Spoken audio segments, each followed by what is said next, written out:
Hello বন্ধুরা, আপুরা, আসসালামু আলাইকুম। কেমন আছেন আপনারা? আশা করছি ভালো আছেন। আমি আল্লাহর রহমতে আপনাদের দোয়ায় ভালো আছি। আমি এখন ছুরি দিয়ে শিং মাছ কাটতেছি।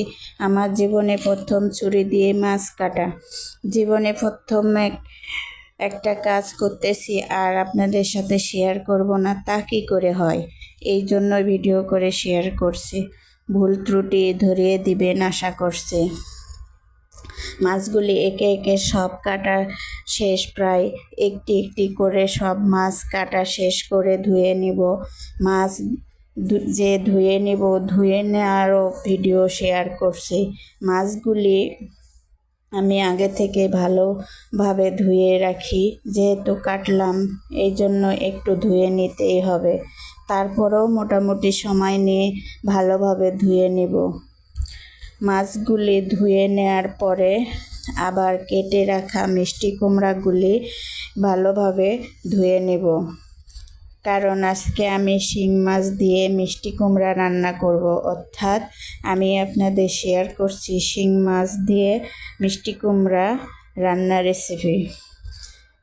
কেটে রাখা মিষ্টি কুমড়াগুলি পানিতে হাত দিয়ে ভালোভাবে ধুয়ে নিব, কখনো জালিতে ঝাঁকিয়ে ঝাঁকিয়ে ধুয়ে নিব। এটিও ধুইতে একটু সময় লাগবে। যে কোনো কাজ করার আগে চিন্তা ভাবনা করে করা ভালো। কাজটি করার পর চিন্তা ভাবনা করাটা বোকামি, আর আমি হচ্ছি সেই বোকা।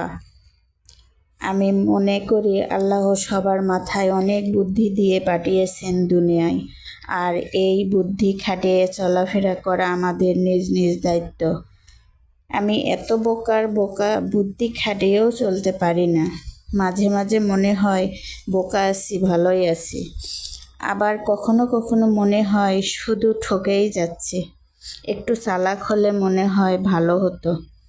যাই হোক, কথা বলতে বলতে মিষ্টি কুমড়াগুলি ধুয়ে নেওয়া হয়ে গেছে, পাতিলেও দিয়ে দিব।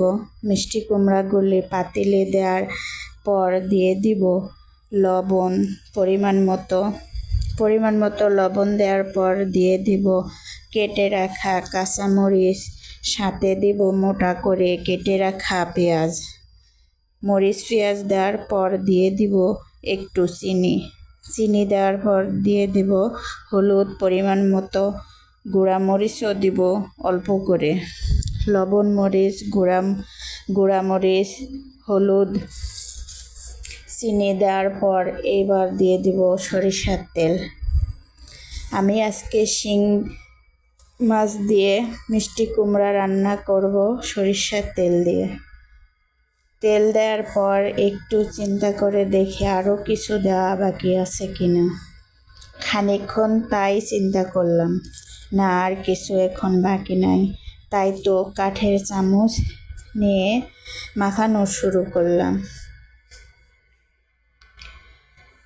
ভালোভাবে মরিচ, হলুদ, পেঁয়াজ তেলের সঙ্গে মাখিয়ে নিচ্ছি। অনেক সময় নিয়ে মাখিয়ে নেওয়ার পর এবার একটু থামলাম। মনে হচ্ছে কয়েক মাইল দৌড় দিয়ে আসলাম অল্প সময়ে। যাই হোক, এইবার পানি দিয়ে দিব পরিমাণ মতো। পানি দেওয়া হলে ঢাকনা দিয়ে দিব। তারপর আমি চলে আসব কড়াইয়ের কাছে। এগুলো আমি রাইস কুকারে রান্না করতেছি। বেশিরভাগ রান্নায় রাইস কুকারেই করি, আগের ভিডিওতেও বলেছি। যাই হোক, কড়াইয়ে পেঁয়াজ কুচি দেওয়াই ছিল। সেই পেঁয়াজ কুচির মধ্যে সরিষার তেল দিয়ে দেব। তেল দেওয়ার পর পেঁয়াজ কুচি হালকা একটু ভেজে নেব। পেঁয়াজ ভাজার মধ্যে আবার দিয়ে দেব আস্ত জিরা। আমি কিছু কিছু সবজির মধ্যে বা মাছের মধ্যে আস্ত জিরা পেঁয়াজ ভাজার সঙ্গে দিয়ে দিই, আজকেও দিচ্ছি। পেঁয়াজও ভাজা হবে, আস্ত জিরাগুলোও ভাজা হবে। বেশি কড়া করে ভাজবো না, তারপরেও দেখছেন কি সময়টা লাগছে। এইবার মনে হচ্ছে সময় শেষের দিকে। আপনারা কি কিছু আন্দাজ করতে পারছেন যে আমি পেঁয়াজের মধ্যে কি দিব? আন্দাজ করা লাগবে না, এসে গেছে সেই শিং মাছ। এইবার পেঁয়াজের উপর দিয়ে দিব শিং মাছ। মাছগুলি দেওয়ার পর দিয়ে দিব হলুদ। মাছের উপরে হলুদ দেওয়ার পর দিয়ে দিব পরিমাণ মতো লবণ। লবণ দেওয়ার পর মাছগুলি কষাতে থাকবো। কষাতে কষাতে কিছুটা সময় চলে যাবে। অবশেষে কষানো শেষ হবে, তখন আমিও একটু রেস্ট নেব, তাই না? যাই হোক, মজা করার সময় না, আবার রেস্ট করব সময়ও নয়। এখন আমি রান্না করতেছি। আমি মাছের কড়াই নিয়ে যাচ্ছি রাইস কুকারের কাছে। ঢাকনা খুলে মাছগুলি সব মিষ্টি কুমড়ার উপরে দিয়ে দেব। মাছগুলি ঠিক করে দিয়ে কড়াইয়ের সবগুলি মাছ রাইস কুকারের মধ্যে, অর্থাৎ যে রাইস কুকারে আমি মিষ্টি কুমড়া বসাইছি, রাইস কুকারের ঢাকনাটা সরায়ে সেই রাইস কুকারের মধ্যে দিয়ে দেব সবগুলি শিং মাছ। মিষ্টি কুমড়ার উপরেই দিয়ে রাখবো। মিষ্টি কুমড়াও সেদ্ধ হবে, এদিকে মাছগুলাও সুন্দরভাবে মিষ্টি কুমড়ার সাথে রান্না হয়ে যাবে।